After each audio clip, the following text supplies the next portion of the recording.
guys, it's your girl the Great Tay, and in today's video I will be showing you how I double my tracks using a sewing machine. This video will be very helpful for aspiring wig makers, or if you're just a wig maker in general.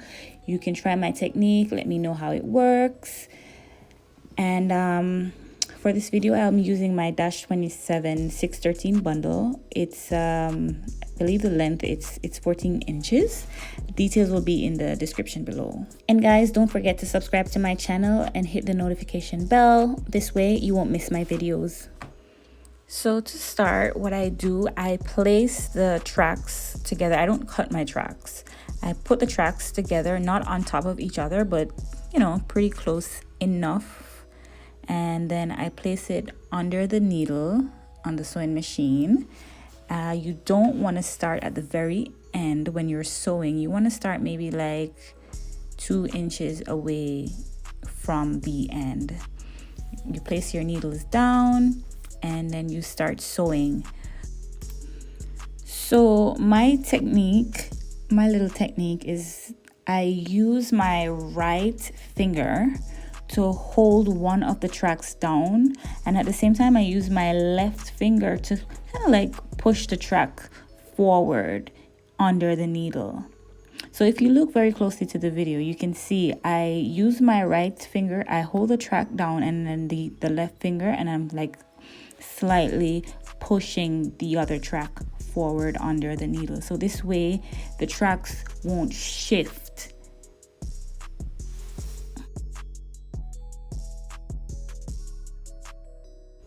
So you want to continue doing this until the very end. So you just keep sewing and take your time. There's no rush. You don't need to be sewing super fast, because if you start, the moment you start going really fast, especially if you're not an expert, the tracks will shift from the needle and then you'll start stitching the hair, and you don't want that to happen.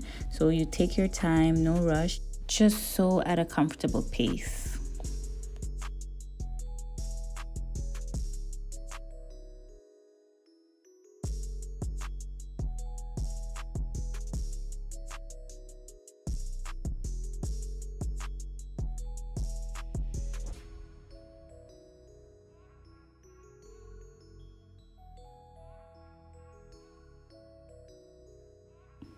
So this is what it looks like, guys. And remember, in the beginning when we started, we didn't start at the very end. So now I'm just stitching the other side. That's just how I do it. It's just easier for me, and I just stitch that end part there. And there you have it. That's how I double my tracks before I start making my wigs. Super neat and quick and easy.